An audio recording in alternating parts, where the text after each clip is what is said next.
नमस्कार दोस्तों, स्वागत है आप सभी का हमारे इस चैनल ध्रुव क्रिएशन पर। दोस्तों, अगर आप भी अपनी लाइफ में कुछ नया सीखने की चाह रखते हैं तो इस चैनल को अभी सब्सक्राइब कर लें।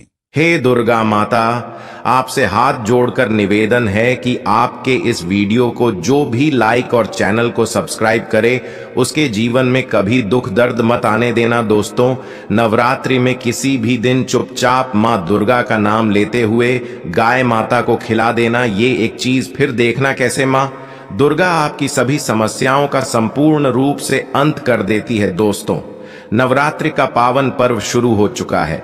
ऐसे में हर कोई मां दुर्गा की कृपा पाना चाहता है, पर आज के इस समय में कई ऐसे लोग हैं जो अपनी समस्याओं से परेशान हैं पर उनका निवारण नहीं जानते। इसलिए आज हम आपको गुरु जी द्वारा बताए गए गाय माता से जुड़े एक ऐसे असरदार उपाय के बारे में बताने जा रहे हैं, जिसको अगर आप इस शारदीय नवरात्रि में किसी भी समय कर लेते हैं तो मां दुर्गा आपसे खुश हो जाएगी और आपकी किस्मत चमक जाएगी और आपके घर से तुरंत ही हर प्रकार की गरीबी और हर प्रकार की समस्याओं का नाश हो जाएगा।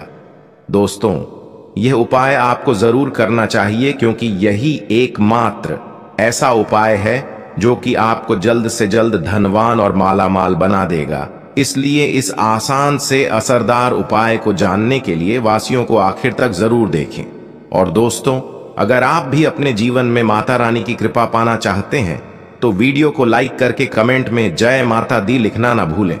और अगर आपने अभी तक चैनल को सब्सक्राइब नहीं किया है तो चैनल को जरूर सब्सक्राइब कर लें। दोस्तों, गाय माता के अंदर सभी देवी देवताओं का निवास माना जाता है, तो आप सुबह जो पहली रोटी बनाते हैं वो अगर गाय माता को खिलाते हैं तो सभी देवी देवताओं का आशीर्वाद मिलता है। गाय माता को गुरु के साथ जोड़ा गया है, यानी गुरु ग्रह के साथ, बृहस्पति ग्रह के साथ। इसलिए नवरात्रि के दिन गाय माता को रोटी पर एक चुटकी हल्दी डालकर खिलाए तो सुख संपत्ति धन ऐश्वर्य बढ़ता है, दुष्ट ग्रह शांत हो जाते हैं। जो लोग मानसिक रूप से परेशान हैं वह गाय माता को रोटी पर थोड़ा सा गुण रखकर खिलाएं। ये तो सकारात्मक ऊर्जा आती है, टेंशन खत्म होती है, स्वास्थ्य अच्छा रहता है। और अगर आपको लगता है कि आपके सभी ग्रह खराब है तो ऐसे में गाय माता को पहली रोटी रोज खिलाएं, सभी ग्रह धीरे धीरे हो शुभ हो जाएंगे। कभी कभी जीवन में लंबे समय से कोई शुभ मंगलकारी नहीं हो रहे होते हैं, तब ऐसे में आप गाय माता को रोटी खिलाएं, गाय माता के मस्तक को छूकर अपनी मन्नत कहे प्रणाम करें, पैर छुए तो आपकी मन्नत जरूर पूरी होगी। तो यह था गाय माता को आप क्या खिलाए उसके बारे में, लेकिन गाय माता को क्या नहीं खिलाना चाहिए अब हम वो भी जान लेते हैं। दोस्तों, गाय माता को रोटी तो हर कोई खिलाता है, अब ये रोटी बासी बिल्कुल भी नहीं होनी चाहिए, यानी कि जो एक दिन की पहले की रोटी बनी रहती है और आप जो दूसरे दिन सुबह सुबह खिला देते हैं वो नहीं खिलानी चाहिए। कई बार आप रोटी बना लेते हैं और उस दिन गाय माता मिलती नहीं तो रोटी रखी रह जाती है, फिर वो अगले दिन गाय माता को खिलाने से गाय माता का अपमान माना जाता है, वो रोटी बासी कहलाती है। इसीलिए गाय माता को एक दिन पहले की बची हुई रोटी कभी नहीं खिलानी चाहिए। सड़ी गली चीजें, खराब चीजें गाय माता को कभी नहीं खिलानी चाहिए, इससे घर में परेशानी आती है। और अगर आप ऐसा करते हैं तो अपनी आदत को बदल दीजिए, इससे घर में तकलीफें आती हैं। गाय माता को हरा चारा तो हर कोई खिलाता है, हरा चारा आप खिलाते समय एक बात का ध्यान रखिए, गाय माता को सबसे ज्यादा पीपल का पत्ता लोग खिलाते हैं, पर पीपल का पत्ता आप खुद से तोड़कर मत खिलाना। दूसरी बात, आप घर में सब्जी लाते हैं तो सागा जाता है, तो उसमें से कुछ अच्छी चीजें तोड़कर रख कर बचा कुछ आप गाय माता को ना खिलाए, आप जो देंगे वह गाय माता खा लेगी, लेकिन थोड़ी सी कुछ अच्छी चीजें मिलाकर गाय माता को खिला दीजिए तो ज्यादा फायदा होगा। गाय माता को दूध नहीं पिलाना चाहिए, आप दही चावल खिला सकते हैं, लेकिन दूध ताजा हो या बचा हुआ, परंतु गाय माता को भूलकर भी मत देना। तो 3 चीजें गाय माता को नहीं खिलानी चाहिए। एक तो बची कुची रोटी नहीं खिलानी चाहिए। कोई भी अनाज बच जाए तो उसे दूसरे दिन गाय माता को नहीं खिलाना चाहिए। जैसे बासी चावल, बासी बची कुची रोटी नहीं खिलानी चाहिए। और अगर आप चारा खिलाते हैं तो सड़क गला मत खिलाइए, और अगर खिलाते हैं तो उसके साथ कुछ अच्छी चीजें मिला लें। और गाय माता को दूध भी नहीं पिलाना चाहिए। तो ये चीजें गाय माता को बिल्कुल भी नहीं खिलानी है, नहीं तो घर में गरीबी आती है। माता लक्ष्मी आपके घर में वास करना छोड़ देती है। दोस्तों, 84 लाख योनियों के सफर करके आत्मा अंतिम योनि के रूप में गाय माता का रूप धारण करती है। गाय माता लाखों योनियों का वह पड़ाव है जहां आत्मा विश्राम करके आगे की यात्रा शुरू कर दी है। दोस्तों, गाय माता का कोई अपशकुन नहीं होता। जिस भू भाग पर मकान बनाना हो तो वहां पर अगर आप 15 दिन के लिए गाय माता और बछड़ा बांध देते हैं तो वो जगह पवित्र हो जाती है। ऐसी जमीन से बहुत सारी असुर शक्तियां का नाश हो जाता है, क्योंकि गाय माता में सकारात्मक ऊर्जा का भंडार माना गया है। दोस्तों, गाय माता का मार्ग रोकना, अगर आप कहीं भी जा रहे हैं और गाय माता आपका मार्ग रोक दें तो यह बहुत ही शुभ माना जाता है। गाय माता और बछड़े का दर्शन एक साथ आपको हो जाए तो आपकी सफलता का प्रतीक माना जाता है। अगर आपके घर के आसपास गाय माता घूमती रहती है तो इसका मतलब है कि आपके घर से काफी सारे संकट अपने आप ही दूर होने वाले हैं और सुख समृद्धि पूर्वक जीवन आपको मिलता है। गाय माता के समीप अगर आप जाते हैं तो कई संक्रामक रोग, कफ, सर्दी, खांसी, जुकाम आदि आश्चर्यजनक रूप से अपने आप ही बिना दवाइयों के ही नाश हो जाती है। अगर आपको गाय माता अचानक से पूछ मार देती है तो ये बहुत ही शुभ संकेत माना जाता है, और काली चितकबरी गाय माता का ऐसा करना और भी ज्यादा शुभ माना गया है।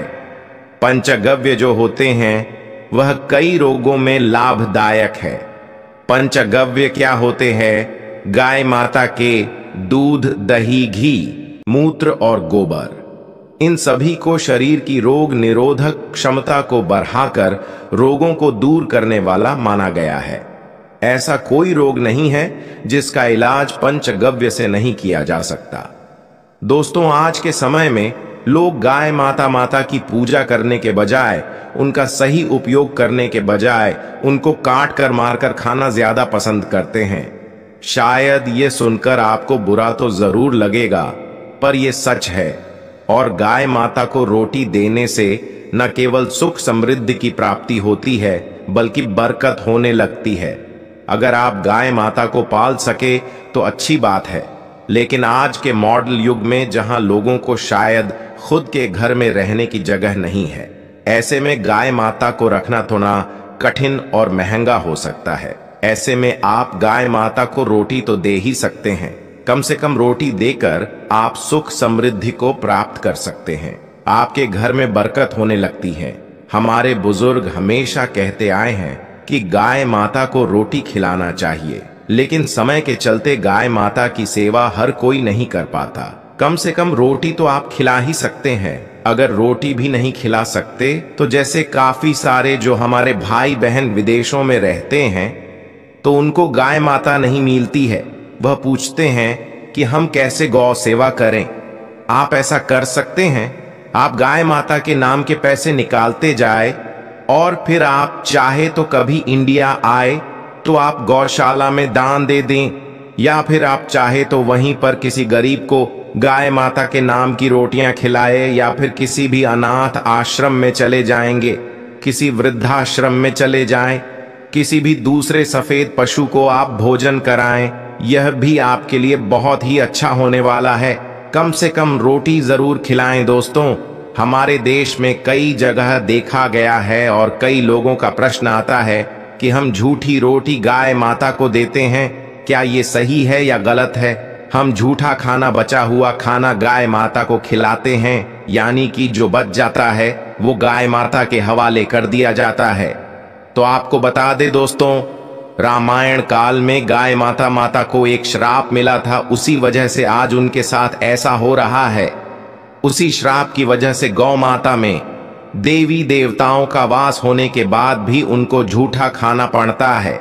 यहां तक कि गाय माता पॉलीथीन भी खाती है।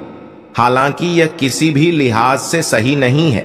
आपको बता दें, वाल्मीकि रामायण में सीता द्वारा पिंडदान देकर दशरथ की आत्मा को मोक्ष मिलने का संदर्भ आता है।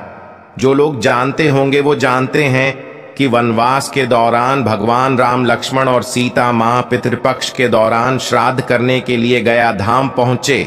वहां श्राद्ध कर्म करने के लिए जरूरी सामग्री जुटाने राम और लक्ष्मण तो चले गए और सामान लेकर नहीं आए। इधर दोपहर हो गई, पिंडदान का समय निकलता जा रहा था। सीता मां घबराने लगी। तभी दशरथ की आत्मा ने पिंडदान की मांग कर दी। अब गया जी के आगे फाल्गुनी नदी पर अकेली सीता जी मुश्किल में पड़ गई। उन्होंने फाल्गुनी के साथ वट वृक्ष, केतकी के फूल और गाय माता को साक्षी मानकर बालू का पिंड बनाया और स्वर्गीय राजा दशरथ अपने ससुर के नियमित पिंडदान कर दिया। थोड़ी देर में जब भगवान राम और लक्ष्मण लौटे तो उन्होंने कहा कि समय निकल जाने के कारण मैंने पिंडदान कर दिया। बिना सामग्री के पिंडदान कैसे हो सकता है? इसीलिए राम जी ने सीता मां से इसका प्रमाण मांगा। तब सीता मां ने कहा कि जो फाल्गुन नदी के रेत है, केतकी के फूल हैं, गाय माता और वटवृक्ष है, जो मेरे द्वारा किए गए श्राद्ध कर्म की गवाही दे सकते हैं। इतने में फाल्गुनी नदी, गाय माता और केतकी के फूल तीनों इस बात को मुकर गए और उन्होंने कहा, सीता मां झूठ बोल रही है, सिर्फ वटवृक्ष ने सही बात कही। तब सीता जी ने दशरथ का ध्यान करते हुए उनसे ही गवाही देने की प्रार्थना करी। दशरथ जी ने सीता मां की प्रार्थना को स्वीकार करके घोषणा की थी, एंड वक्त पर सीता ने मुझे पिंडदान कर दिया। इस पर राम आश्वस्त हुए, लेकिन तीनों गवाहों द्वारा झूठ बोलने पर सीता जी उनसे क्रोधित हो गईं और उन्हें श्राप दिया और फाल्गुन नदी से कहा कि जा, तेरा नाम सिर्फ नदी रहेगा, लेकिन तुझ में पानी कभी नहीं रहेगा। इस कारण आप भी जानते होंगे। जो लोग जानते हैं, फाल्गुन नदी आज भी गया में सूखी ही रहती है। गाय माता को श्राप दिया कि तू पूजा होकर भी लोगों का झूठा खाएगी, और केतकी के फूल को श्राप दिया कि तुझे पूजा में कभी नहीं चढ़ाया जाएगा। वट वृक्ष को सीधा मां ने आशीर्वाद दिया कि उसे लंबी आयु की प्राप्ति होगी और दूसरों को छाया प्रदान करेगा, तथा पतिव्रता स्त्री तेरा स्मरण करके अपने पति की दीर्घायु की कामना करेंगी। यही कारण है गाय माता को आज भी झूठा खाना पड़ता है। केतकी के फूल को पूजा से दूर रखा जाता है। फाल्गुन नदी के तट पर जल नहीं है। सीता कुंड में पानी के अभाव में सिर्फ बालू या रेत में पिंडदान किया जाता है। दोस्तों, शास्त्रों के मुताबिक गाय माता में सारे देवी देवता निवास करते हैं। 33 कोटि देवी देवता और पितरों का निवास होता है। अगर आप किसी भी मंदिर में नहीं जा सकती, पूजा पाठ नहीं करते, कहीं जाकर के ग्रह दोषों का उपाय नहीं कर सकते, तो आपको गाय माता को एक रोटी जरूर खिलानी चाहिए। हमेशा कहते हैं कि पहली रोटी गाय माता को अगर आप भी खिलाते हैं तो आप दुनिया के सारे सुखों को प्राप्त कर सकते हैं।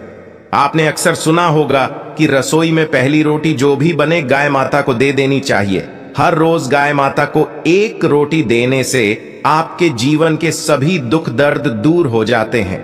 खाना बनाते वक्त हमेशा पहली एक रोटी गाय माता की निकाल दें। इसके बाद ही परिवार के सभी सदस्यों के लिए आपको रोटियां सेंकने चाहिए। कोशिश करनी चाहिए कि गाय माता की उस रोटी में थोड़ा सा हल्दी मिला दें। इससे गाय माता को रोटी खिलाने का अपार फल प्राप्त होता है। अगर गुरुवार का दिन हो तो एक लोई ले सने हुए आटे की लोई बना लें और उसमें हल्दी मिलाकर गाय माता को खिला दें। आपके जीवन में शुभता आती, वैभव आता है, धन संपत्ति तथा शक्ति का वास होता है। आप जो भी हासिल करना चाहते हैं जिंदगी में, तो आप देखेंगे कि आपको मिनटों में हासिल हो जाता है। तो दोस्तों, ये थे गाय माता से जुड़े कुछ उपाय जो आपको इस नवरात्रि में जरूर करने चाहिए। वहीं दोस्तों, मां दुर्गा को लौंग का जोड़ा सबसे प्रिय है और उनकी पूजा में लौंग चढ़ाने का विशेष महत्व माना जाता है। नवरात्रि में लौंग के जोड़े के उपाय बहुत ही असरदार माने जाते हैं। इसलिए आइए आपको बताते हैं इससे जुड़े कुछ खास उपाय आर्थिक संकट दूर करने के लिए लौंग का उपाय। नवरात्रि में मां दुर्गा को प्रसन्न करने के लिए एक पीले कपड़े में लौंग का एक जोना रखकर उसके साथ 5 इलायची और 5 सुपारी रखकर मां दुर्गा को अर्पित करें। उसके बाद अगले दिन सुबह स्नान करके यह सामग्री कपड़े सहित अपनी तिजोरी में रख दे।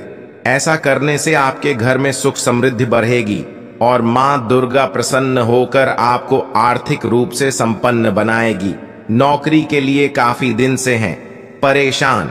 अगर आप कई दिनों से नौकरी को लेकर परेशान हैं और काफी मेहनत करने के बाद भी आपको मनचाही नौकरी नहीं मिल पा रही है, तो नवरात्रि में रोजाना लौंग का एक जोना अपने सिर के ऊपर से 7 बार उतारकर मां दुर्गा के चरणों में अर्पित कर दें। ऐसा करने से आपकी नौकरी से संबंधित सभी समस्याएं दूर हो जाएंगी और आपको मनचाही नौकरी मिल जाएगी। राहु केतु के अशुभ प्रभाव को दूर करने के लिए उपाय। नवरात्रि में राहु केतु के अशुभ प्रभाव से मुक्ति पाने के लिए हर रोज लौंग का एक जोना शिवलिंग पर अर्पित करें। ऐसा करने से भगवान शिव की कृपा आप पर होगी और कुंडली से राहु केतु के अशुभ प्रभाव दूर होंगे। रोजाना करें लौंग कपूर का धुआं। नवरात्रि के 9 दिनों में रोजाना लौंग और कपूर का धुआं पूरे घर में रोजाना करने से आपके घर से अशुभ ऊर्जा और नकारात्मकता दूर होती है। रोजाना सुबह 9 दिनों तक इस उपाय को करने से आपके घर से सभी प्रकार की नकारात्मकता कम होती है। दोस्तों, अब हम आपको राशि अनुसार कुछ सरल उपाय बताने जा रहे हैं जिससे आप मां दुर्गा को खुश कर सकते हैं। मान्यता है कि इन सरल उपायों से मां अपने भक्तों पर हमेशा मेहरबान रहती है और जातक के सभी कष्ट दूर करती है। मेष राशि वालों का स्वामी ग्रह मंगल है। इन्हें नवरात्रि के दौरान सिद्धि कुंजिका स्तोत्र का पाठ करना चाहिए और गरीबों की मदद करना चाहिए। मान्यता है कि ऐसा करने से मां दुर्गा की कृपा हमेशा बनी रहती है। वृष राशि के लोगों का स्वामी ग्रह शुक्र है। मान्यता है कि नवरात्रि के दौरान सप्तश्लोकी दुर्गा का पाठ करने से जातक के जीवन की सभी समस्याएं दूर होती हैं। मिथुन राशि के जातकों का स्वामी ग्रह बुध है। इन राशि वालों को दुर्गा सप्तशती का पाठ करना चाहिए। मान्यता है कि ऐसा करने से गृह क्लेश से मुक्ति मिलती है और शत्रुओं से छुटकारा मिलता है। कर्क राशि के जातकों का स्वामी ग्रह चंद्रमा है। नवरात्रि के दौरान इन्हें मां दुर्गा के साथ भगवान शिव की भी पूजा करना चाहिए। मान्यता है कि ऐसा करने से धन वैभव बढ़ता है और घर में खुशहाली आती है।